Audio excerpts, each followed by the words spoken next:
Greetings and salutations. How wanna do? How wanna do? How wanna do? I'm coming on quickly. Well, my plan is for it to be quick. It may end up not being so quick. Because, I haven't shared anything in a while. And it's been real. Notice the COVID face and look. So the beard has got to go. Me and the beard is not friend. People tell me say them like it is distinguished, but it's work. And it just bushy. And I don't mind the gray. The gray is actually kind of distinguished to me. But it's got to go soon. Once lifestyle keep again, I'm going to go back to the barber. I'm not too sure about the afro. I kind of digging the afro. We might keep that for a while longer. But I wanted to check in because, personally speaking, it's been a very, very, very rough month and a half, 2 months, maybe more. And there's something for me, a big thing, as any of you who know me, is about authenticity. And there's always the risk or well, not necessarily risk, the concern about oversharing. Like, how much do you put out there in the public space and how much of your own stuff do you tell? But for me, I think it's really important, especially, since I'm advancing my brand and myself as a life coach and even as a corporate coach, to be real and to be real as comfortably and sometimes uncomfortably possible. Because if you're having and living this perfect life consistently, not everybody can relate to that. And when you're not having a great time and things are rough, how do you deal with that? So, Saints, let me tell you, the last 2 months have been really difficult. And a lot of the stuff I've posted, some of it I've shared, started by saying, I don't know who else needs this other than me. It's about reminding ourselves that this is a pandemic, COVID-19 and the COVIDity of it all, which I think is kicking in, affecting some of us. I know myself now. Some of the loss of income and the lack of freedom and the sometimes feeling out of sorts and not wanting to move and can't bother is hitting us. And the saying, physician heal thyself. For me, it's been life coach, coach thyself. How do you dig deep, hunker down? I just shared a meme recently, a quote from myself saying, self-care sometimes involves reminding yourself and turning down the voices, both internal and external, that are trying to tell you that you're useless and you're worthless. You're broke again. You don't have the money again. You can't pay your rent again. You don't have any income coming in again, or a small amount of income. But here's the truth, and the real truth. There's a change happening universally, internationally, spiritually. You know how planting, you have to clear ground for new crops and to plant to get a new harvest. I think COVID-19 represents a clearing in our space, in our lives, in the world.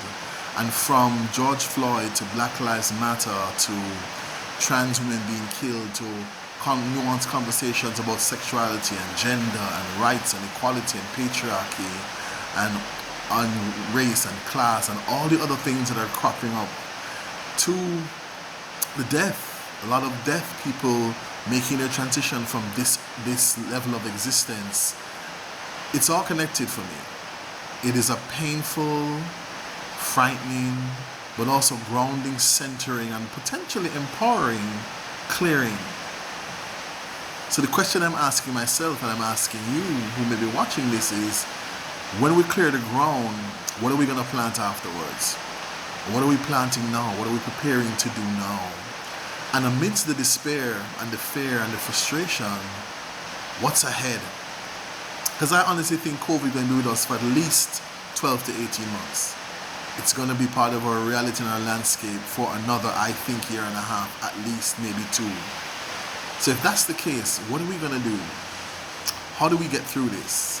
And how do we not only just get through by like hanging on by a thread, but thrive and survive? So I think we have to dig deep internally. We have to remind ourselves of who we are and or reintroduce ourselves to ourselves. What is possible? What do I have to shed, let go of? What boxes do I have to step out of? What pain and maybe even suffering and self-doubt do I have to go through to get to the other end? To hold on, to survive, to give myself the mental health days when I need it. to cry when I need to reach out to other people, to seek support, to allow myself to be vulnerable and open and true, to ask for help. And saying something, say that one again for myself. Ask for help. And what does that help look like? It might look like a listening ear, a shoulder to cry on, help with fleshing out an idea. It might mean asking for help. It might be asking for help to pay your bills, to pay your rent, to buy groceries. It might mean, spiritual support, whatever it is. We need to be there for ourselves, but also be there for others. Because if we're going to get through this and be on the other side of this pandemic and be there for the harvest, and if we're going to be planting seeds now, so what ideas do you have? What things do you feel like you have to put on hold that maybe you should be working on now? What are we releasing and letting go of? Are we giving ourselves space and time and being gentle with ourselves to say, this is unprecedented. It's okay not to be okay sometimes. You don't have to be on. You don't have to be learning something new every day, because everybody's rhythm or realities are different. But are we about surviving? Getting through this, pushing through this. So my mantra the last couple of weeks has been, I'm pressing on and pushing through. Staying grateful, staying focused and centered, not listening to the voices of doubt and fear and despair. Because I'm a survivor. So who's surviving with me? And what does your survival plan look like? And let's hang in there. Let's press on, push on. Really get that tribe around you that you need for us to get through this. Because we can. It's not going to be easy. It hasn't been easy. And it's likely to get even harder. But we are praying survival. We are praying love. We are praying light. We are praying and staying centered and focused and grounded. Because we have to get through this. Because our ancestors survived some stuff so we can be here.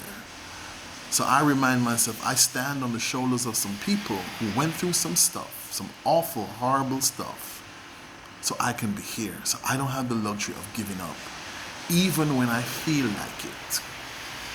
So I don't know who needs this other than me. But I just thought I'd share a little something, something, something.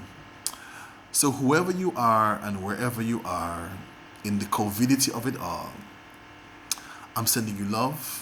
I'm sending you light, I'm sending you healing, I'm speaking life, I'm speaking survival for all of us, and not just survival, but I'm speaking prosperity and thriving and new ideas and creativity and tapping into the healer that's inside all of us, not